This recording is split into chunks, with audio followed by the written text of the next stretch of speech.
Parfois un jeu vous ment. Pas par accident, pas à cause d'un bug, d'une erreur de traduction ou d'un développeur qui aurait oublié de corriger un dialogue. Certains jeux vous trompent délibérément. Ils construisent toute une façade, une illusion soigneusement orchestrée pour mieux vous surprendre quand tout s'effondre. Et le pire dans tout ça, c'est qu'on adore ça. On pourrait penser le contraire. Après tout, personne n'aime se faire avoir, non? On déteste les trailers mensongers, les promesses marketing non tenues et les jeux qui ne ressemblent pas à ce qu'on nous avait vendu. Mais là, c'est différent, parce que ces mensonges-là ne vous arnaquent pas, ils vous enrichissent. Ces tromperies, ces illusions minutieusement construites créent des moments inoubliables, des révélations qui restent gravées dans la mémoire longtemps après avoir éteint la console. Ces instants précis où vous réalisez que tout ce que vous pensiez savoir était faux, où vous devez réévaluer tout ce que vous venez de vivre. Pensez à la première fois qu'un jeu vous a vraiment surpris, pas juste un plot twist prévisible. Je parle de ces moments où le jeu brise ses propres règles, où il sort du cadre que vous pensiez établi, où vous vous dites « Attends, ils ont vraiment osé faire ça là ?» C'est de ces moments dont on va parler aujourd'hui. Parce qu'il y a un art dans la tromperie vidéoludique, un équilibre délicat entre jouer au jeu et jouer avec le joueur. Les meilleurs exemples ne se contentent pas de vous mentir pour le choc facile, ils utilisent ce mensonge pour dire quelque chose, pour renforcer leurs propos, leur thématique ou leur message. Aujourd'hui, on va parler de ces jeux qui mentent, ceux qui vous font croire quelque chose pour mieux révéler la vérité. Alors évidemment, ce qui va suivre va contenir des spoilers, des gros, des énormes même. Si vous n'avez pas joué au jeu dont je vais vous parler et que vous comptez le faire un jour, vous pouvez passer au prochain chapitre prédécoupé, et sinon, cette vidéo sera toujours là après. Pour les autres, installez-vous confortablement, parce qu'on va parler des meilleurs mensonges du jeu vidéo.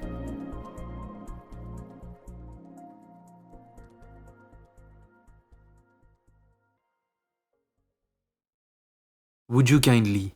3 mots, 3 petits mots anodins qui ont redéfini ce qu'un jeu pouvait faire avec son joueur. BioShock, sorti en 2007, vous met dans la peau de Jack, survivant d'un crash d'avion qui découvre Rapture, une cité sous-marine utopique et devenue dystopie cauchemardesque. Dès le début, vous êtes guidé par Atlas, une voix à la radio qui vous aide, vous conseille et vous dirige vers vos objectifs. Et vous le suivez parce que c'est un jeu vidéo, parce qu'il y a une flèche sur votre écran qui vous dit où aller, parce que c'est comme ça que ça marche, non? Le jeu vous donne des objectifs et quand vous les accomplissez, l'histoire avance. Sauf que BioShock ne fait pas que vous donner des objectifs, il vous conditionne. Chaque instruction d'Atlas commence ou termine par Would you kindly, voudriez-vous bien, une formule de politesse et rien de plus. Du moins, c'est ce que vous pensez pendant des heures. Puis vient la révélation. Andrew Ryan, le créateur de Rapture, vous attend dans son bureau. Il vous demande de vous approcher, mais cette fois sans la formule magique. Et étrangement, vous pouvez choisir de ne pas le faire. Puis il prononce les mots Would you kindly. Et là, votre personnage avance sans que vous puissiez l'en empêcher. Vous ne pouvez que regarder Jack marcher vers lui, impuissant. Puis Ryan répète la phrase encore et encore. Chaque fois que vous avez obéi à Atlas pendant tout votre temps de jeu, chaque décision que vous pensiez prendre, chaque action que vous pensiez choisir, tout défile devant vos yeux pendant qu'il vous force à le frapper avec un club de golf. Un homme choisi, un esclave obéi. Et vous réalisez que vous n'avez jamais eu le choix, pas vraiment. Vous êtes conditionné depuis le début, programmé pour obéir à ces mots, et en tant que joueur influencé par un passé conséquent de game design, toute l'illusion du libre arbitre s'effondre, non seulement dans la narration, mais dans le gameplay lui-même. Parce que c'est ça le génie de BioShock. Le jeu ne vous ment pas juste avec son histoire, il utilise les conventions même du jeu vidéo contre vous. Vous suivez les objectifs parce que c'est ce qu'on fait dans un jeu. Vous obéissez aux instructions parce que c'est comme ça que ça marche. Le mensonge ne vient pas d'un twist narratif inattendu, il vient du fait que le jeu vous a fait croire que vous aviez le contrôle alors que vous n'étiez qu'un acteur suivant un script. C'est brutal, c'est intelligent et ça fonctionne parce que le jeu vous a menti dès la première seconde. Mais d'une manière tellement naturelle, tellement ancrée dans le langage du jeu vidéo lui-même que vous ne l'avez jamais vu venir.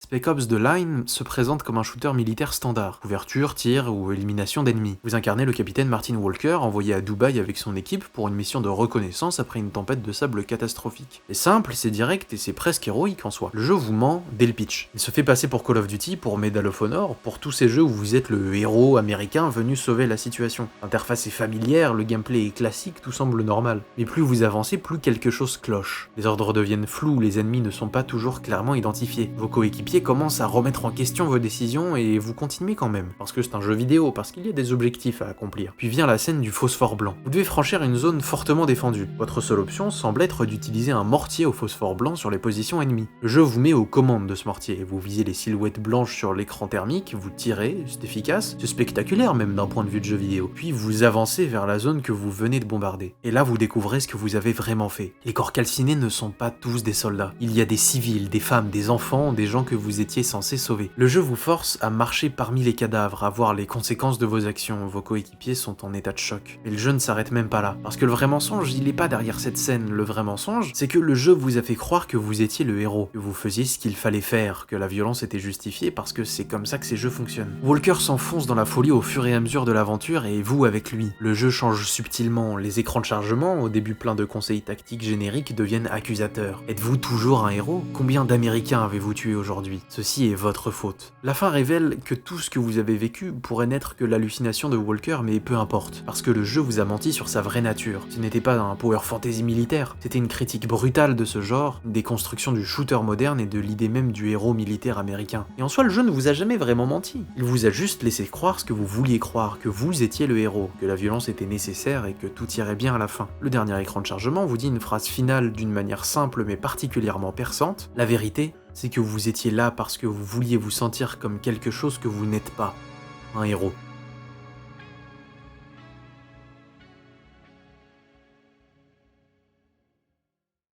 En 2015, Frictional Games, les créateurs d'Amnesia, sortent Soma, un jeu d'horreur en vue subjective qui se déroule dans une station de recherche sous-marine abandonnée appelée Pathos 2. Vous incarnez Simon Jarrett qui se réveille après un scan chez le docteur, dans cette base mystérieuse, désorientée, ne comprenant pas comment il est arrivé là. Au début, tout semble relativement clair, pas scénaristiquement, mais en termes de gameplay. Vous êtes Simon, vous êtes coincé dans cette station terrifiante, peuplée de machines hostiles et de cadavres, et vous devez trouver un moyen de vous échapper ou au moins de comprendre ce qui s'est passé. Une voix féminine vous contacte par radio. Catherine, une scientifique qui semble être la seule autre survivante. Elle vous guide, vous aide et vous explique la situation. Vous explorez les couloirs de Pathos 2 en essayant de comprendre. Il y a eu un incident visiblement. L'humanité a été anéantie par un impact de comète à la surface. La station sous-marine est peut-être le dernier refuge de l'espèce humaine. Vous devez aider Catherine à lancer l'Arche, une simulation informatique qui pourrait préserver la conscience humaine pour l'éternité. Ça ne vous aide pas plus à comprendre votre situation, mais au moins maintenant dans le jeu, vous savez ce que vous devez faire. C'est assez sombre, c'est tendu, c'est horrifique à beaucoup d'égards, que ce soit visuel ou psychologique, mais vous avez un objectif clair et compréhensible. Sauf que plus vous progressez, plus des détails étranges apparaissent. Pourquoi votre reflet dans les vitres ne ressemble pas à un humain normal? Pourquoi votre sang est noir et visqueux? Pourquoi certains personnages que vous rencontrez parlent de scans de cerveau et de copies? Vous n'êtes pas ce fameux Simon Jarrett, l'homme qui a eu un accident de voiture en 2015 et qui a dû aller chez le docteur. Enfin vous l'êtes, mais pas vraiment. Vous êtes une copie numérique de sa conscience téléchargée dans un corps robotique au fond de l'océan plus de 100 ans après sa mort. Le vrai Simon Jarrett est mort en 2015 d'une hémorragie cérébrale. Avant de mourir, il a participé à une expérience de scan cérébral. Ce scan a été utilisé des décennies plus tard, après l'apocalypse, pour créer une intelligence artificielle basée sur sa conscience. Vous êtes cette IA qui pense sincèrement être humaine. Mais Soma ne s'arrête pas là dans ses mensonges, parce que cette révélation n'est que la première couche. Vous continuez votre mission avec Catherine pour lancer l'Arche malgré tout, cette simulation paradisiaque qui pourrait sauver ce qui reste de l'humanité sous forme numérique. Pour y parvenir, vous devez transférer votre conscience dans un nouveau corps plus résistant, capable d'atteindre les profondeurs nécessaires. Sauf que ce n'est pas vraiment un transfert à nouveau, c'est une copie. L'ancienne version de vous, celle dans l'ancien corps robotique, est toujours là-bas, consciente, abandonnée, se demandant pourquoi elle est toujours dans l'ancien corps alors qu'on lui avait promis un transfert. Parce que la conscience ne peut pas être transférée. Elle peut seulement être copiée. Chaque fois que vous pensez continuer dans un autre corps, une version de vous est abandonnée derrière, condamnée à réaliser qu'elle a perdu à la loterie cosmique de la continuité de la conscience. Et ça arrive encore à la toute fin du jeu, au moment où vous le comprenez. Vous parvenez à lancer l'Arche avec Catherine, Simon panique, hurle, ne comprend pas. Catherine lui avait dit que ça marcherait, qu'il serait transféré, mais elle savait. Elle l'a toujours su et elle vous a menti par omission. Ou peut-être qu'elle n'a pas menti, peut-être que c'est vous qui avez refusé de comprendre la réalité du processus. Soma vous ment sur votre identité, sur ce que signifie être vous, sur la nature de la conscience et de l'identité. Le jeu pose une question terrifiante. Si on copie parfaitement votre conscience, laquelle est vraiment vous? Celle qui continue dans un nouveau corps ou celle qui reste dans l'ancien? Soma ne vous ment pas avec un twist surprise, il vous ment en vous laissant croire ce que vous vouliez croire. C'est un mensonge philosophique, un mensonge existentiel, un mensonge qui vous force à réfléchir sur ce que signifie vraiment être vous.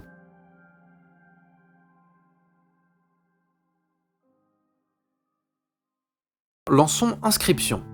C'est un jeu de cartes en roguelike. Vous êtes assis face à un adversaire mystérieux dans une cabane sombre qui distribue des cartes, vous jouez votre tour et il joue le sien. Les premières heures correspondent exactement à cette description. Un excellent jeu de cartes avec une ambiance horrifique géniale, sincèrement. Votre adversaire porte un masque inquiétant et parle de manière cryptique. Vous construisez votre deck avec des cartes créatures, vous affrontez différents boss, vous progressez sur une carte du monde faite de cartes physiques sur une table. C'est addictif, c'est bien foutu et c'est exactement ce qu'on attend d'un roguelike de cartes indé. Mais il y a des indices que quelque chose d'autre se cache derrière, des moments où vous pouvez pouvez vous lever de votre table de jeu, explorer la cabine dans laquelle vous êtes enfermé, résoudre des puzzles physiques, trouver des objets étranges, des cassettes VHS, des codes cachés, des secrets qui n'ont rien à voir avec le jeu de cartes. Puis certaines créatures de votre deck se mettent même à vous parler de manière assez étrange. Donc vous battez enfin votre adversaire mystérieux après des heures d'effort, et en soi le jeu devrait se terminer ou vous proposer peut-être plus de gameplay, non? Vous avez gagné, on devrait avoir un petit générique, sauf que non. L'écran devient blanc et vous vous retrouvez face à un vieil ordinateur, un vrai ordinateur, avec une disquette d'inscription insérée dedans. Et là vous réalisez que vous venez de jouer à un jeu dans un jeu. Le jeu change complètement de nature, n'est plus un roguelike dans une cabane horrifique. C'est un RPG rétro de collection de cartes avec des PNJ, des quêtes, une carte du monde en 2D pixelisée. Tout est différent, les règles du jeu de cartes changent, le style visuel change radicalement, le personnage réel que vous incarnez commente même ses actions. Et vous réalisez que ce que vous pensiez être le jeu entier n'était en fait que le premier acte, la première couche d'un jeu qui en cache plusieurs autres. Puis ça recommence, le jeu change encore et encore, devient 3D avec une esthétique complètement différente.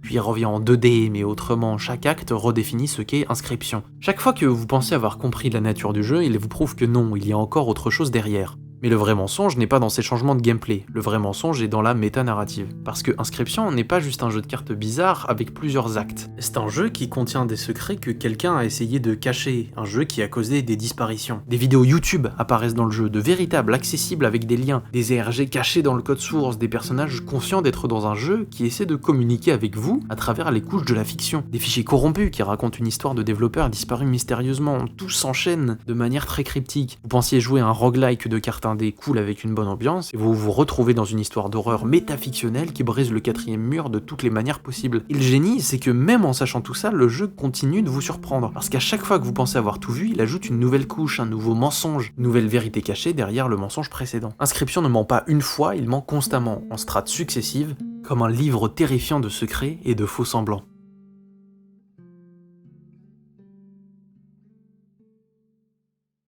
Maintenant, j'aimerais aussi parler de One Shot. C'est un petit jeu d'aventure indé avec des graphismes en pixel art assez mignons. Vous incarnez Nico, un enfant chat perdu dans un monde mourant qui doit ramener le soleil pour sauver ce monde symbolisé sous forme d'ampoule. C'est simple, c'est adorable, sauf que dès les premières minutes, quelque chose d'étrange se produit. Le jeu vous appelle par votre nom, et il vous parle directement à vous, la personne derrière l'écran. Parce que dans One Shot, vous n'incarnez pas Nico. Nico est Nico. Vous êtes l'entité, une présence mystérieuse qui guide Nico à travers ce monde considéré comme une divinité. Nico vous parle directement à travers l'écran, vous pose des questions, attend vos réponses. Il ne sait pas exactement qui vous êtes, mais il sait que vous êtes là, quelque part derrière cette fenêtre lumineuse. Alors c'est mignon au début, mais le jeu va beaucoup plus loin que ça. One Shot interagit avec votre ordinateur d'une manière que très peu de jeux osent faire. Il crée des fichiers sur votre bureau, des documents que vous devez ouvrir en dehors du jeu pour trouver des codes et des informations. Il vous demande de chercher des réponses dans votre ordinateur. Il communique avec vous via des fichiers texte qui apparaissent dans le dossier du jeu. Le titre lui-même est un mensonge, ou plutôt une vérité déguisée. One Shot, une seule chance. À certains moments, si vous fermez le jeu, malgré le système de sauvegarde, c'est fini, c'est vraiment fini. Vous pouvez pas recommencer, Nico sera piégé dans l'obscurité. Si vous fermez la fenêtre, quand vous relancez One Shot, Nico se souvient. Il vous demande pourquoi vous l'avez abandonné, il était seul dans le noir, terrifié, et vous étiez parti. Mais le plus grand mensonge de One Shot n'est pas dans cette mécanique, c'est dans ce qu'il vous fait croire sur votre rôle. Vous pensez être le sauveur pendant le jeu, l'entité divine qui guide Nico vers la solution, qui va sauver ce monde mourant. Mais vers la fin du jeu, on vous révèle la vérité. Vous ne pouvez pas sauver tout le monde. Le jeu vous place face à un choix impossible. Vous pouvez ramener Nico chez lui, dans son vrai monde, mais le monde que vous avez exploré mourra définitivement. Ou vous pouvez sauver ce monde en y laissant le soleil, mais Nico ne reverra jamais sa mère. Il n'y a pas de bonne réponse. Le jeu vous a menti en vous laissant croire qu'il y aurait une fin heureuse pour tout le monde, que votre rôle de guide omniscient vous permettrait de tout arranger.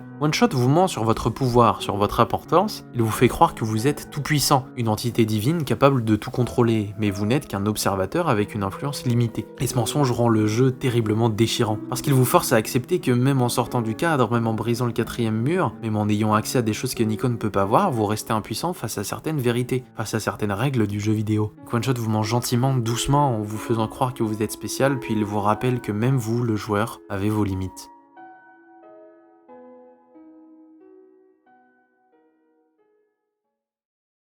Nier Automata est un action RPG développé par Platinum Games et dirigé par Yoko Taro. Vous incarnez Tubi, une androïde de combat envoyée sur Terre pour combattre des machines aliens qui ont chassé l'humanité vers la Lune. Vous explorez un monde post-apocalyptique magnifique avec une DA incroyable, vous combattez des machines et vous progressez dans l'histoire jusqu'à ce que vous battiez le boss final. Là, le jeu est supposément fini, il y a environ 15 heures de jeu, c'était magnifique, touchant, peut-être un peu abrupt comme fin, mais bon, vous avez peut-être vu l'histoire complète, non? Sauf que le jeu vous propose de recommencer avec une une question intrigante, donc vous acceptez par curiosité. Alors cette fois-ci c'est la même histoire, les mêmes événements majeurs, mais vous incarnez 9S, un autre androïde. Vous voyez les événements sous un autre angle, avec des scènes différentes, un gameplay différent et des révélations qui n'étaient pas là la première fois. Donc vous finissez à nouveau cette version de l'histoire, deuxième ending, environ 20 heures cumulées maintenant, et là, le vrai jeu commence enfin. Parce que Nier Automata ne finit pas 2 fois, il continue bien au-delà. La route C s'ouvre. Tout change radicalement, des personnages meurent de manière permanente, l'histoire prend une tournure complètement différente, plus sombre, plus désespérée.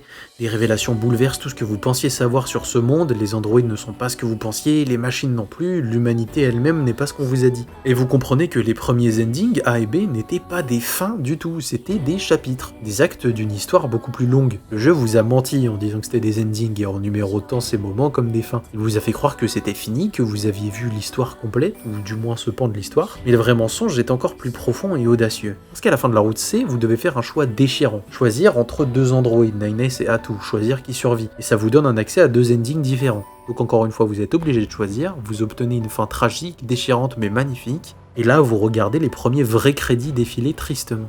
Puis quelque chose d'incroyable se produit. Les crédits commencent à vous attaquer. Littéralement, c'est devenu un shoot'em up. Donc vous devez tirer sur les noms des développeurs qui défilent pendant que eux vous tirent dessus aussi. Vous essayez de survivre, mais ça devient de plus en plus difficile. Donc vous mourrez et vous recommencez, ça devient une espèce de die and retry apparemment impossible, et vous réalisez que vous ne pouvez pas gagner seul. Et c'est à ce moment qu'un message apparaît à l'écran. D'autres joueurs du monde entier vous offrent leur aide. Des tirs supplémentaires apparaissent à côté de votre vaisseau, des messages d'encouragement défilent de joueurs réels qui vous soutiennent. Des gens que vous ne connaissez pas, mais manifestement des vraies personnes qui ont sacrifié quelque chose pour vous aider maintenant. Ensemble, avec cette aide collective, vous détruisez les crédits, vous atteignez une vraie fin, et le jeu vous pose alors une question finale et très perçante, voulez-vous aider quelqu'un à votre tour? Pour ce faire, vous devez supprimer votre sauvegarde, définitivement. Toutes vos heures de jeu, tous vos progrès, tout. Et c'est un choix réel, vous ne pourrez pas récupérer cette sauvegarde. Pour aider des inconnus que vous ne verrez jamais, qui vivront la même expérience que vous venez de vivre. Nier Automata ne vous ment pas juste sur ses fins, ça serait trop facile, il vous ment sur sa structure entière, sur ce que signifie finir un jeu. Il transforme la fin en nouveau début, les crédits en boss fight et votre progression en un choix moral profondément humain.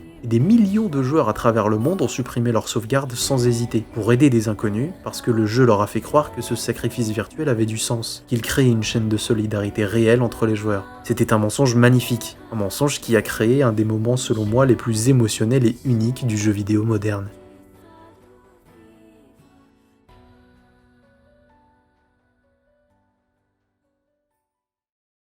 Alors qu'est-ce qu'on retient de tout ça? Les jeux qui mentent ne sont pas juste des curiosités, ce ne sont pas juste des twists narratifs pour le choc facile ou pour faire parler d'eux, ce sont des œuvres qui comprennent quelque chose d'essentiel et de fondamental sur le médium qu'est le jeu vidéo. Notre relation avec celui-ci repose entièrement sur la confiance. Quand vous lancez un jeu, vous lui faites confiance implicitement. Vous faites confiance aux développeurs pour vous guider, pour que l'interface vous dise la vérité sur ce qui se passe. Vous faites confiance au genre du jeu pour respecter ses conventions établies. Et c'est exactement cette confiance inconditionnelle que ces jeux exploitent magistralement. Pas cruellement, pas pour vous arnaquer ou vous tromper gratuitement, mais pour créer des expériences impossibles à vivre autrement dans aucun autre médium. Et c'est pour ça qu'on les adore malgré tous ces mensonges, parce qu'ils nous rappellent que le jeu vidéo c'est absolument unique, qu'il peut faire des choses qu'aucun film, qu'aucun livre, qu'aucune autre forme d'art ne peut faire, qu'il peut jouer avec nous, le joueur réel assis devant l'écran, d'une manière que seul un jeu interactif peut accomplir. Alors la prochaine fois qu'un jeu vous ment, ne soyez pas en colère, soyez reconnaissant, parce que quelqu'un a pris le temps, l'énergie et le risque de construire une illusion juste pour vous la révéler de la manière la plus impactante et mémorable possible. Et ça, c'est vraiment magnifique. Alors on arrive à la fin de cette vidéo et je voulais rajouter quelque chose pour ceux qui sont intéressés par le sujet. De base, cette vidéo devait être plus longue, entre 30 et 40 minutes, voire plus. Le fait est que je me suis rendu compte que plutôt que de rallonger cette vidéo, c'était peut-être plus pertinent d'en faire une partie 2, parce qu'il y a encore d'autres jeux dont j'aimerais parler et où je n'ai pas pris le temps d'écrire quoi que ce soit dessus. Donc dites-moi si vous connaissez d'autres jeux de ce genre en commentaire, si vous connaissez d'autres jeux qui mentent aux joueurs intentionnellement et qui en font de très bonnes expériences. Sur ce, je vous remercie infiniment d'avoir regardé cette vidéo. C'était Benjos, prenez soin de vous.